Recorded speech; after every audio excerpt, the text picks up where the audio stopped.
নাকি এখন পর্যন্ত চেলচালায় নাই, তার মানে একটা ঘটনাও ঘটেনি। হ্যাঁ, একটা ঘটনাও ঘটেনি। আজ আমরা কথা বলবো বাংলাদেশ জামাত ইসলামীকে নিয়ে। যেই সমালোচনাটা হওয়ার কথা ছিল অনেক আগেই, কিন্তু সেটা কখনোই হয়নি। কখনো কোনো পত্রিকা সমালোচনা করেনি, কখনো কোনো ব্যক্তি সমালোচনা করেনি। গত 70 বছরই সমালোচনাবিহীনভাবে একজন মানুষ অধ্যাপক না হয়েও নিজের পরিচয় অধ্যাপক হিসাবে পরিচিতি পেয়েছেন। তিনি আর কেউ নয়, অধ্যাপক গোলাম আজম। চলুন আমরা দেখি জামাত ইসলামীর ওয়েবসাইটে অধ্যাপক গোলাম আজমের জীবনী নিয়ে কি বলেছেন।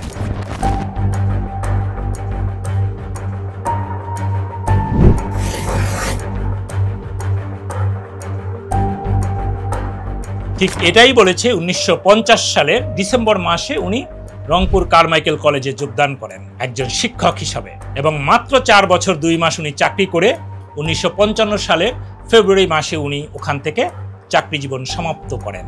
এখন প্রশ্ন হচ্ছে, কোন কলেজে কোন শিক্ষক যোগদান করে কি হিসাবে? এটা আমরা সবাই জানি।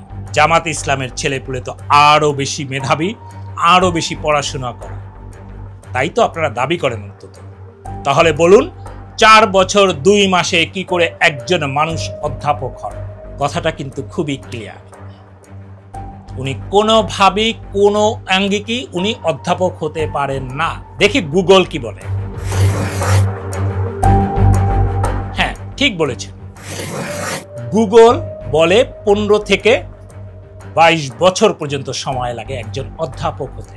একজন কলেজ শিক্ষক যখন তিনি প্রভাষক হিসাবে যোগদান করেন, তখন ওনার জীবনের সর্বশেষ স্বপ্ন থাকে উনি একজন অধ্যাপক হয়ে রিটায়ারমেন্টে যাবেন। এটা ওনার জীবনের সর্বোচ্চ প্রাপ্তি। যেই মানুষ মাত্র 4 বছর 2 মাস কাজ করে নামের পিছনে অধ্যাপক লাগান, আর যিনি সারা 20 থেকে 25 বছর 15-20-25 বছর সময় ধরে বিভিন্ন রিসার্চ পেপার করে বিভিন্ন ধরনের পরীক্ষার সম্মুখীন হয়ে তারপরে উনি অধ্যাপক হন এত পরিশ্রমের ফলে, তাহলে এই অধ্যাপক মানুষগুলো কতটা না কষ্ট পাচ্ছেন। আমি জামাত ইসলামীর এবং বাংলাদেশ ছাত্র শিবিরের সবার কাছে প্রশ্ন করব, গোলাম আজম কিভাবে বাংলাদেশে অধ্যাপক গোলাম আজম হিসাবে লেখেন? কারণ আপনারা যদি সমস্ত জায়গায় ঘাটেন, ওনাকে শুধুমাত্র গোলাম আজম হিসাবে লেখা হয় না, সমস্ত জায়গায় অধ্যাপক গোলাম আজম হিসাবেই লেখা হয়। সো ওনার পুরো নাম তো অধ্যাপক গোলাম আজম না। অধ্যাপক উনি ওনার পদবি হিসাবে ব্যবহার করেছেন, যেটা ওনার ছিল না। একটা মিথ্যাচার করে গেছেন উনি, যেটা কন্টিনিউ করে করে করে করে আজকে অধ্যাপক মিয়া গোলাম পরোয়ারের বেলায়ও সেই একই কাহিনী। উনি বর্তমানে সেক্রেটারি জেনারেল। উনি মাত্র 2 বছর একটি কলেজে কাজ করেছেন, শিক্ষকতা করেছেন।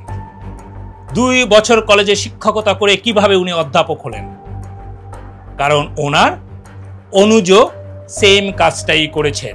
উনি ছিলেন না অধ্যাপক, ছিলেন একজন প্রভাষক। উনি এসেছেন, তারই পূর্বসূরি উত্তরসূরিরা এসেছেন আবারও অধ্যাপক হয়ে। হ্যাঁ, উনি খুলনাতে 2 বছর মাত্র একটি কলেজে প্রভাষক হিসেবে কাজ করেছেন। একজন প্রভাষক কি করে অধ্যাপক লেখেন? এটা কি একটা মিথ্যাচার না? আপনারা জামাতে ইসলামী বলেন, আপনারা ইসলামের সব কথা বলেন, ইসলামের সর্বপ্রথমই কথা হচ্ছে যে আপনি মিথ্যা বলবেন না, মিথ্যা পরিচয় দিবেন না। এটা তো একটা মিথ্যা পরিচয়। অধ্যাপক কোনো নামের অংশ নয়। তারপরে আসি আর একটা মিথ্যাচার, ঠিক না? এটা হচ্ছে ওনারা প্রচারটা কিভাবে তৈরি করেন সেই পথটা বলি। এখনকার দিনে ওনাদের খুবই জ্ঞানী একজন মানুষ, নিঃসন্দেহে সে জ্ঞানী, ট্যালেন্টেড, ডক্টর মির্জা গালিব। উনি মার্কিন যুক্তরাষ্ট্রের মধ্যম মানের একটা বিশ্ববিদ্যালয়ে পড়ান, যেই বিশ্ববিদ্যালয়ের নাম হচ্ছে হাওয়ার্ড ইউনিভার্সিটি। ওই হাওয়ার্ড ইউনিভার্সিটির উনি হচ্ছেন একজন সহকারী অধ্যাপক। গত 3-4 মাস 6 মাস ধরে ফেসবুকের পাতা জুড়ে বিভিন্ন স্ট্যাটাস। উনি হার্ভার্ড ইউনিভার্সিটির প্রফেসর, ঢাকা ইউনিভার্সিটিতে ওনাকে না দিলে কি হবে, উনি হার্ভার্ডের প্রফেসর হয়ে গেছেন, অ্যাসোসিয়েট প্রফেসর হয়ে গেছেন। বিষয়টা এমন নয়। উনি হার্ভার্ডের টিচার না, উনি হাওয়ার্ডের টিচার। হ্যাঁ, উনি কখনোই বলেননি উনি হার্ভার্ডের টিচার, কিন্তু জামাত ইসলামের মানুষরা এই কথাগুলো লিখে গেছেন। আর একটা যেই জিনিসটা সবচেয়ে বেশি দুঃখজনক, সেটা হচ্ছে তারা সবসময় বলে এর ব্যাপারে, ডক্টর মির্জা সাহেবের ব্যাপারে বলেন যে তার মার্কস হচ্ছে ঢাকা ইউনিভার্সিটির রেকর্ড মার্কস, যেটা আর এ যাবৎকালে কেউ কখনোই ভাঙতে পারেননি, সেই কথাটাও মিথ্যা। চলুন ফ্যাক্ট চেক দেখি।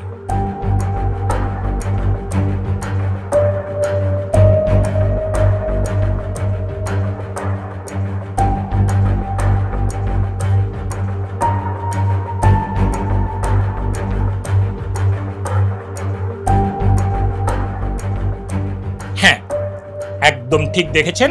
উনি ঢাকা ইউনিভার্সিটির ওনার বিষয়ে উনি সর্বোত্তম রেকর্ডধারী নন। তাহলে কি হলো? একদম প্রথম মানুষ, এখনকার সর্বোচ্চ পাওয়ারের একজন মানুষ এবং হবু পাওয়ারের একজন মানুষ, তিনজন মানুষের ব্যাপারেই দেখেন কিভাবে আছে। এটা একটা সিরিয়াল চলে।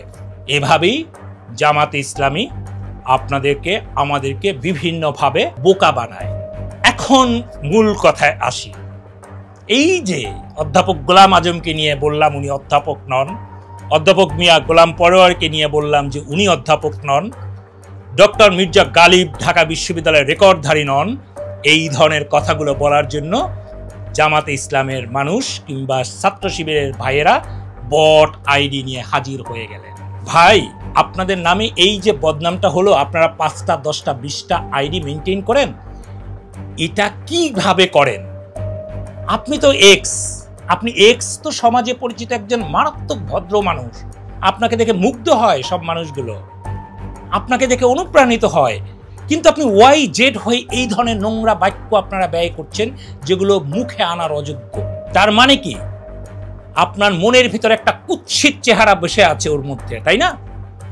সেই কুৎসিত চেহারা রূপটা হচ্ছে YZ দিয়ে, কিন্তু আপনি সমাজের কাছে পরিচিত হচ্ছে একজন ভদ্র মানুষ। একজন মানুষের মনের মধ্যে যখন দুটো পার্ট থাকে তাকে ইসলাম ধর্মে কি বলে সেটা আপনি আমরা সবাই জানি। তবে একটা কথা বলি, আপনি যে সেটা আল্লাহ তাআলা জানেন। যদি আল্লাহ তাআলার উপরে বিশ্বাস থাকে, প্লিজ আজকে YZ আইডি গুলোকে স্টপ করে দেন। আপনার ধর্মের জন্য ভালো, পরিবেশের জন্য ভালো, সমাজের জন্য ভালো, গণতন্ত্রের জন্য মারাত্মক ভালো। তো গালাগালি করা শেষ করার পরেই আপনারা কি করবেন? এখন এই ভিডিও যদি ভাইরাল হয়, তাহলে আপনাদের কিছু ইউটিউবার আছে, তারা বিভিন্ন ট্যাগ দিয়ে সমাজের অসম্ভব খারাপ একজন মানুষ হিসেবে আমাকে পরিচিত করে দেওয়ার জন্য ব্যস্ত হয়ে যাবে। একদম তাই, ব্যক্তি চরিত্র হরণের চেষ্টা চালাবে আপনাদের সেই বিখ্যাত ইউটিউবাররা। আমি জানি না তারা আপনাদের পেইড এজেন্ট কিনা। তারপরে কি হবে? আমার পরিবার অরক্ষিত হয়ে যাবে, আমি অরক্ষিত হয়ে যাব, আমি রিকশায় করে চলতে পারবো না, আমার পরিবার রাস্তা থেকে হাঁটতে পারবে না, যে কোনো সময় একটা বিপদের সম্মুখীন হতে পারে। আপনাদের প্রতি সেই বিশ্বাস নেই যে আপনারা রাস্তা থেকে আপনাদের সমালোচনা করার পরেও সেই মানুষ রাস্তা থেকে সুন্দরভাবে হাঁটবে। এই যে আপনার পরিবার, আমি নিজে, আমার বন্ধু বান্ধব, আত্মীয় স্বজন সবাই অনিরাপদ হয়ে যাবে শুধুমাত্র আপনাদেরকে সমালোচনা করার জন্য। অথচ খালেদ মহিউদ্দিনের টকশোতে আপনার আমিরে জামাত ডাক্তার শফিক সাহেব কি বলেছেন শুনুন। হযরত ওমর খুতবা দিতে দাঁড়াইছেন, সাধারণ মুসল্লি বলছে আমি আপনার খুতবা শুনবো না। কেন শুনবেন না?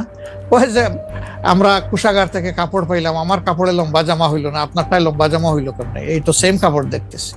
তখন তিনি তার ছেলে আব্দুল্লাহ ইবনে ওমরকে বলেছিলেন, বাবা তুমি এবার জবাব দাও। তিনি দাঁড়াইয়া বললেন যে দেখেন, বাবা তো রাষ্ট্রের দায়িত্বশীল, তার সাথে বিভিন্ন বিদেশি প্রতিনিধি দল আসে, এই রাষ্ট্রের সম্মানে আমি বাবাকে বলেছিলাম যে বাবা আমাদের পোশাক 2 টুকরা করে কাটার দরকার নাই, আপনি অনুমতি দিলে আমি কুশাগারকে রিকোয়েস্ট করতে চাই যে আমাদের 2 পিস না কেটে দিয়ে দেওয়ার জন্য, সেটা দিয়ে আপনি জামা বানাবেন। তো আমার বাবা এবং আমার 2 পিস মিলে উনার 1 পিস হয়েছে এবং তাই উনার জামা লম্বা। তো লোকটা বসে আল্লাহ শুকরিয়া আদায় করে বললেন যে খলিফাতুল মুসলিমিন, এবার আপনি আপনার খুতবা দেন, আমি শুনবো, মন ভরে শুনবো। তো এই দেখেন, এটাই তো বিউটি অফ ডেমোক্রেসি। ওই যে আপনি ফ্রিডম অফ এক্সপ্রেশন বললেন, এর চাইতে ভালো ফ্রিডম অফ এক্সপ্রেশন কোথায় পাবেন আপনি? হযরত ওমর রাদিয়াল্লাহু তাআলা আনহুর মতো মানুষকে যখন প্রশ্ন করা যায়, তাকে মুখের উপরে বলা যায় যে আমি আপনার এই প্রশ্নের উত্তর শুনতে চাই, তারপরে আপনার খুতবা শুনবো। ওনার মতো ব্যক্তিত্বকে যখন প্রশ্ন তুলে ওর সমালোচনা করা যায়, তাহলে আপনার সাবেক আমির, বর্তমান সেক্রেটারি কিংবা ভবিষ্যৎ সেক্রেটারি কিংবা আপনার কোনো ট্যালেন্ট মানুষকে নিয়ে সমালোচনা কেন করা যাবে না? এবার আমিরিতে বললেন গণতন্ত্রের হচ্ছে ফ্রিডম অফ স্পিচ। তাহলে আজকে কি কথা বলতে দিচ্ছেন? দেখুন, অন্যদিকে বাংলাদেশে এই মুহূর্তে সবচেয়ে রাজনৈতিক ক্ষমতাধর ব্যক্তিত্ব হচ্ছেন দেশনায়ক তারেক রহমান। তারেক রহমানকে নিয়ে তো কত কথা বলেন, এমনকি দেশের সর্বোচ্চ শিক্ষা প্রতিষ্ঠান সেখানেও ঢাকসুতে নির্বাচন হওয়ার পরে আপনাদের ছোট ছোট বাচ্চারা এই রকমের একজন সিনিয়র মানুষকে বলে, শুনুন,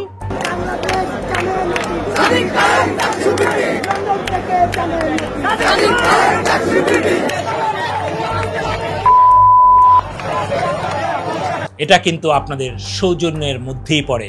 আপনাদের কোনো সিনিয়র কেউ বলেনি এই ধরনের বাজে মন্তব্য করা উচিত নয়। একজন মানুষ যদি তারেক রহমান সাহেবকে নিয়ে বাজে কথা বলার জন্য কোনো রকমের লাঞ্ছিত হতো, তাহলে আপনাদের ফ্রান্সে থাকা সব জান্তা শমশের পিনাকি চেলচালাইয়া বুঝাই দিত। যেহেতু পিনাকি এখন পর্যন্ত চেলচালায় নাই, তার মানে একটা ঘটনাও ঘটেনি। হ্যাঁ, একটা ঘটনাও ঘটেনি। সামাজিক মাধ্যমে আপনাকে নিয়ে অনেক আলোচনা আছে এবং আপনি যে পোস্টগুলো করেন সেটা নিয়ে অনেক আলোচনা হয়। আপনাকে নিয়ে অনেক মিমও তৈরি হয়, অনেক কার্টুন হয়। হ্যাঁ, যেমন একটা মিমের কথা যদি আমি বলি, অনেকে শেয়ার করেছিল যে আপনার সাথে আমরা জুমে কথা বলছি, আপনি জুমে বক্তব্য দেন। এটা নিয়ে একটা মিম তৈরি হয়েছে যে ওয়ার্ক ফ্রম হোম। তো এই ধরনের মিমগুলোকে আপনি কিভাবে দেখেন? আমি এনজয় করি, বেশ আমি এনজয় করি। আপনি যদি আমাকে জিজ্ঞেস করেন কিভাবে দেখেন, আমি বলবো যে আই এনজয় দোজ। আপনি দেখেন এগুলো, আপনার চোখে পড়ে? হ্যাঁ, চোখে পড়বে না কেন, অবশ্যই চোখে পড়ে। তো এটাই হচ্ছে তারেক রহমান এবং তার দল, বাংলাদেশ জাতীয়তাবাদী দলের বৈশিষ্ট্য। তারা জানে গণতন্ত্রের প্র্যাকটিস। এখন আসুন শেষ কথায়, সবগুলো কথার সারমর্মে আসি। আপনারা সব সময় বলেন